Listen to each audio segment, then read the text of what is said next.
Selanjutnya adalah gastropoda atau biasa disebut sebagai siput. Klasifikasi siput adalah anggota dari filum moluska yang paling beragam. Kingdom Animalia, filum Mollusca. Kelasnya gastropoda berarti kaki perut.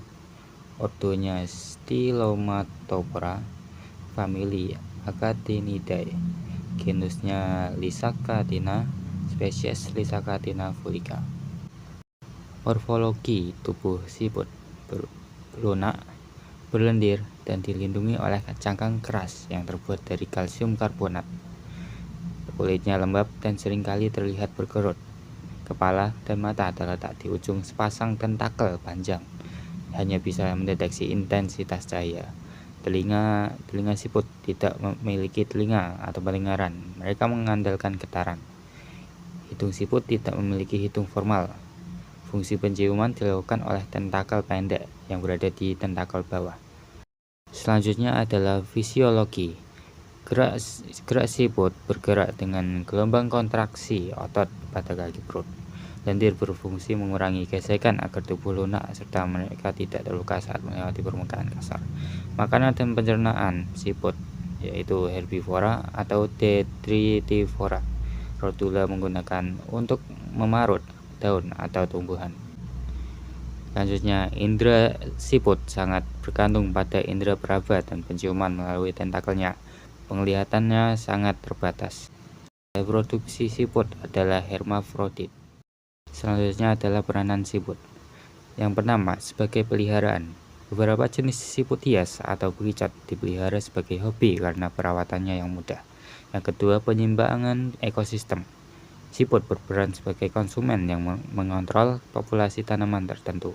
Yang ketiga, dekomposer, membantu mempercepat proses pembusukan materi organik, jadi nutrisi yang kembali ke tanah. Yang keempat, sumber pangan dan ekonomi. Di beberapa daerah, siput diolah menjadi sumber protein, contohnya seperti sate bekicot. Yang terakhir, indikator lingkungan. Keberadaan siput sering menjadi penanda bahwa lingkungan tersebut cukup lembab dan memiliki kualitas tanah yang baik.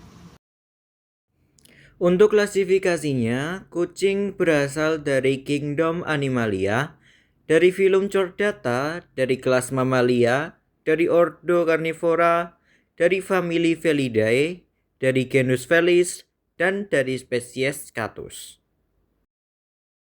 Untuk morfologinya, kucing memiliki tubuh berukuran kecil hingga sedang dengan bentuk ramping dan lentur. Tubuhnya ditutupi bulu yang memiliki berbagai warna dan pola. Pada bagian kepala terdapat mata yang tajam, telinga tegak, hidung, mulut, serta kumis sebagai alat peraba. Kucing memiliki 4 kaki dengan cakar yang tajam dan bantalan kaki. Selain itu, kucing juga memiliki ekor yang berfungsi membantu menjaga keseimbangan tubuhnya. Kemudian fisiologisnya. Kucing memiliki sistem gerak yang baik sehingga mampu berjalan, berlari, dan melompat dengan lincah. Kucing merupakan hewan karnivora dengan sistem pencernaan yang sesuai untuk mengolah daging. Sistem pernapasannya menggunakan paru-paru dan peredaran darahnya mendukung aktivitas tubuhnya. Kucing memiliki sistem saraf dan indera yang tajam, terutama penglihatan dan pendengaran. Selain itu, kucing memiliki pola tidur yang cukup lama serta mampu menjaga kestabilan suhu tubuhnya. Untuk proses pencernaan dimulai dari mulut, di mana makanan dikunyah dengan gigi taring yang tajam.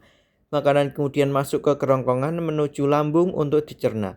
Setelah itu, makanan diproses di usus halus untuk penyerapan nutrisi, lalu sisa makanan masuk ke usus besar dan dikeluarkan sebagai feses melalui anus. Kucing bermanfaat sebagai hewan peliharaan yang dapat menjadi teman bagi manusia. Kehadirannya juga dapat membantu mengurangi stres dan memberikan hiburan. Selain itu, kucing berperan dalam mengendalikan hama seperti tikus di lingkungan sekitar. Kucing juga dapat menjadi sarana edukasi untuk belajar merawat dan menyayangi hewan. Karena kucing lucu. Kita semua cinta kucing. Meong meong. Selanjutnya adalah hewan bebek. Nah, teman-teman pasti tahu kan hewan ini? Bebek adalah hewan unggas atau burung. Dalam klasifikasi, bebek termasuk Kingdom Animalia, filum Chordata, kelas Aves, ordo Aceriformes, dan famili Anatidae. Bebek memiliki tubuh yang terbagi menjadi beberapa bagian. Di bagian kepala terdapat mata dan paruh yang pipih untuk mencerna makanan. Tubuhnya ditutupi bulu yang tahan air. Kakinya berselaput, sehingga bebek bisa berenang dengan baik. Untuk cara kerja tubuhnya, bebek bernafas menggunakan paru-paru. Sistem peredaran darahnya tertutup, seperti manusia. Bebek juga termasuk hewan berdarah panas, sehingga suhu tubuhnya tetap stabil. Pada sistem pencernaan, makanan masuk melalui paruh, lalu ke tenggorokan, tembolok, lambung, usus, dan akhirnya keluar melalui kloaka. Tembolok berfungsi untuk menyimpan makanan sementara sebelum dicerna. Dalam sistem ekskresi, bebek tidak memiliki kandung kemih. Sisa metabolisme dikeluarkan melalui kloaka. Bebek memiliki banyak manfaat bagi manusia, misalnya sebagai sumber daging dan telur, serta membantu petani dengan memakan hama di sawah. Namun, jika jumlahnya terlalu banyak, bebek juga bisa merusak tanaman. Kesimpulannya, bebek adalah hewan unggas yang memiliki sistem tubuh lengkap, bisa hidup di darat dan di air, serta bermanfaat bagi kehidupan manusia. Sekian penjelasan tentang bebek, lanjut ke hewan berikutnya ya. Nah, sekarang aku mau ngajak kalian nih kenalan sama hewan kecil yang sering banget kita lihat loh, tapi sering kita anggap sepele. Yap, hari ini kita bakal bahas semut. Ternyata semut yang kita anggap kecil punya identitas lengkap loh. Dari mulai kingdom Animalia, filum Arthropoda, kelas Insecta, ordo Hymenoptera, family Formicidae, genus Formica, spesies Formicarufa. Nah, dari semua itu, kayak kita loh punya nama lengkap. Semut pun juga sama, punya silsilah lengkap. Sekarang kita lihat bentuk tubuhnya yuk. Tubuh semut itu terbagi jadi 3 bagian loh, kepala, dada, dan perut.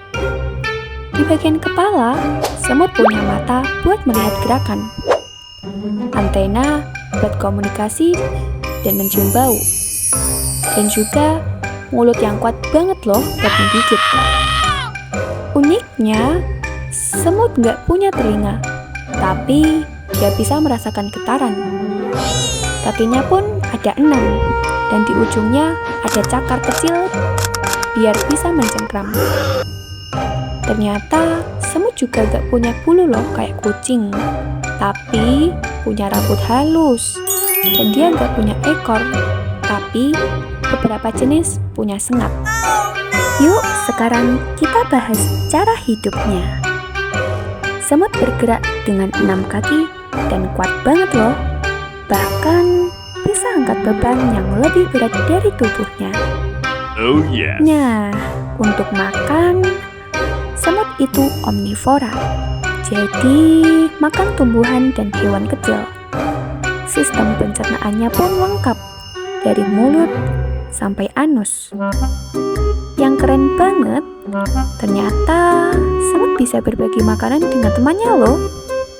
Untuk bernapas, semut pakai lubang kecil di tubuhnya yang disebut spiracle. Indranya pun juga gak kalah hebat, terutama antena yang sangat sensitif. Nah, untuk membuang zat sisanya, semut pun pakai tubulus malpighi. Dalam berkembang biak, semut punya pembagian tugas. Ratu bertelur, penjantan untuk kawin, dan pekerja merawat koloni. Semut pun juga termasuk hewan berdarah dingin loh. Jadi aktivitasnya tergantung suhu lingkungan. Yang kecil, semut punya peran besar di alam. Peran positifnya, semut membantu menguraikan sisa makhluk hidup, menyuburkan tanah, mengontrol hama, dan menyebarkan biji tanaman. Tapi ternyata ada juga sisi negatifnya loh, seperti jadi hama di rumah, mengganggu makanan, dan ada yang bisa menggigit atau menyengat. Jadi dari semut kita belajar kalau makhluk kecil pun punya peran sangat besar. Makanya jangan anggap remeh ya, karena setiap makhluk pun punya tugasnya masing-masing di bumi ini.